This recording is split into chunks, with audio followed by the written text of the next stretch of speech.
When somebody manages to get a personal best in a Minecraft speedrun, it can often go unnoticed. There are a lot of top speedrunners with insane personal bests, but often don't get the recognition they really deserve. While there are quite a few speedrunners that have super large subscriber counts and that do get a ton of recognition when they get a personal best, there are still a ton of speedrunners that just fall out of that line of sight, and one of those underrated speedrunners is Cube1337x's. You may know him if you're a speedrunner yourself, but there is a very high chance that you don't know him if you're not that into speedrunning. And in today's video, I'm going to be explaining how Cube1337x's managed to destroy his personal best of 13 minutes and 37 seconds and get a new insane personal best and a top 3 Minecraft speedrun of 11 minutes and 33 seconds.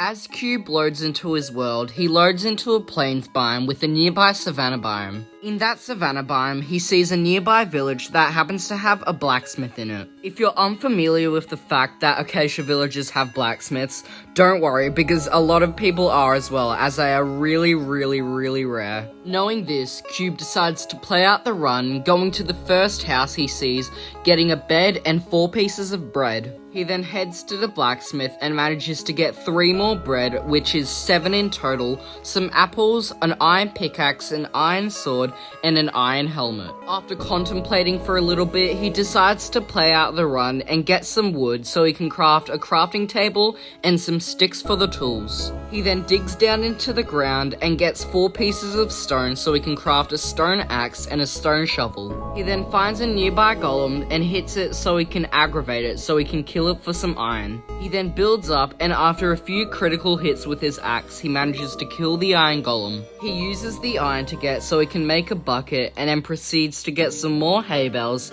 so he can craft more food. After this, he searches around for a little bit, hoping for a lava pool or a gravel patch so he can get his flint from it. He doesn't manage to find a gravel patch on the land, so he has to go to the bottom of a lake so he can get his gravel and his pieces of flint from. After a little bit of mining gravel, he manages to get a piece of flint and searches around for a nearby cave. He then finds the cave and sees that the cave goes extremely deep, so he decides to use the cave he finds. After the cave leads into a mine shaft, he ends up running into a dead end, so he digs down to hopefully find a lava pool. After a little bit of digging at Y level 11, he manages to find a lava pool. He tries to build his portal, but he almost gets shot by a skeleton into the lava, so he has to hide behind a wall. He then jumps out and kills the skeleton and then proceeds to finish building his portal. After he kills the skeleton, he finishes building his portal and then lights it, entering the nether at 3 minutes and 3 seconds.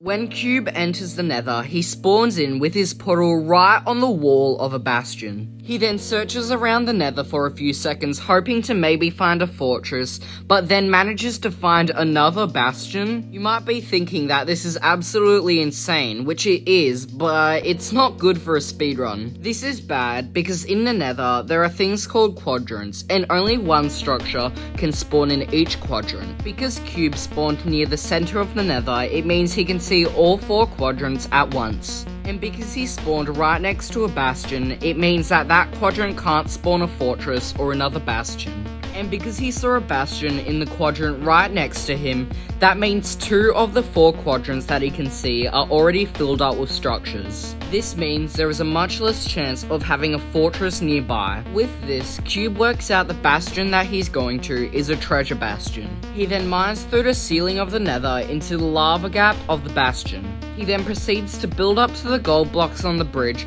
but he has to be careful since there is a piglin already waiting to kill him. After blocking all access for the piglin to hit him, he manages to get up and get the gold blocks from the bridge. He then rushes away from the piglins and sees that he happens to have a lava housing. This is where a fall of lava drips down the bastion, causing it so piglins can't manage to get up the ramparts or through the bastion itself. This means that Cube can't use any of the piglins from the bridge of the bastion and just has to rely that there are enough piglins in the ramparts of the bastion. But things start to manage to shape back up because Cube can actually see a fortress on the horizon of the Nether, and there are actually enough piglins at the top half of the ramparts. Seeing this, Cube knows that he is possibly on an insane speedrun and decides to rush to get his piglins in a trading spot. After getting all his piglins in a trading spot, Cube sees that another piglin has ran away, so he has to aggravate it and get it back into the trading hole. The reason he doesn't just leave it alone is because it's one extra piglin, meaning the trades can go a little bit faster, and he also doesn't have that many piglins trading gold at the moment. After getting the last piglin into the trading hole, he goes to the very top of the rampart to get the rest of the gold blocks from the Bastion. After crafting the rest of the gold blocks into gold ingots, he throws it back into the trading spot and then waits a few seconds so he can wait for all the trades to finish up. Once the trades are finished up, he can see that he has enough string for beds and enough pearls to throw around and craft some Eyes of Ender.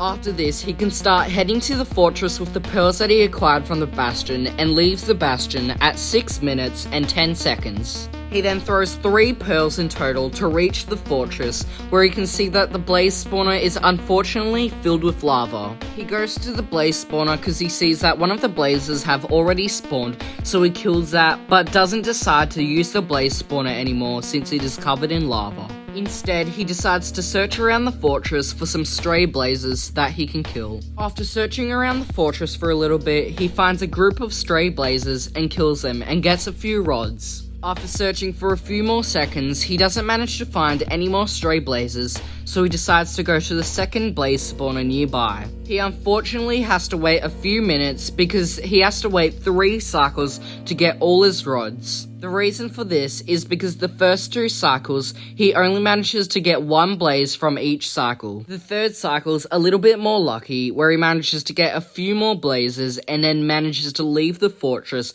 since he has enough rods. After killing all of his blazes, he can work out that he has got 7 blaze rods from 11 blaze kills. After obtaining these rods, he can leave the fortress by building his blind travel portal at the blaze spawner, lighting it and exiting the Nether at 8 minutes and 20 seconds. Believe it or not, this isn't the fastest blind travel Cube has ever been on before. If you are not familiar with Cube, he was actually the first person to ever get a sub 6 blind travel. This happened to go pretty unnoticed because the next day, Flowbee faked a 5:35 blind travel time. And at the time, everybody thought it was real until the accusations of him came out. But if you want to know more information about the Flowbee drama, go check out some of my old videos on Flowbee. Moving on, Cube decides to do a strategy called calculated travel, which is where you throw 2 Eyes of Ender about 16 blocks away so you can work out the distance of the Stronghold from you. After Cube does this, he can work out that the Stronghold is about 300 blocks away from him. He sees that he doesn't happen to have that much wood, so he goes to a nearby group of trees and chops them down. He then proceeds to throw a few pearls so he can get a little bit closer to the Stronghold. After throwing enough pearls to where he thinks he is just above the Stronghold, he throws a few Eyes of Ender and works out where the chunk of the starter room is. After working out the chunk of the Stronghold, he digs down at the 4 coordinates of the chunk, which means he can work out where the starter staircase of the Stronghold is. After digging into the starter staircase, he searches around the Stronghold where he almost instantly finds the portal room. Once he reaches the end portal room, he pulls out his Eye of Enders and then fills in the end portal frames, entering the end at 10 minutes and 2 seconds. Here, Cube starts to definitely get a few nerves since this is the fastest Cube has ever entered the end in a speedrun. Knowing this, Cube throws a pearl to the fountain at the center of the end island and sets up his 1 cycle. Then he starts to travel to the southern side of the end island and then crafts his beds. After waiting for a little bit, doing a strategy called North-South Dragon Perch, Cube manages to see that the dragon finally perches. And as always, I'll let you watch the 1 cycle for yourself.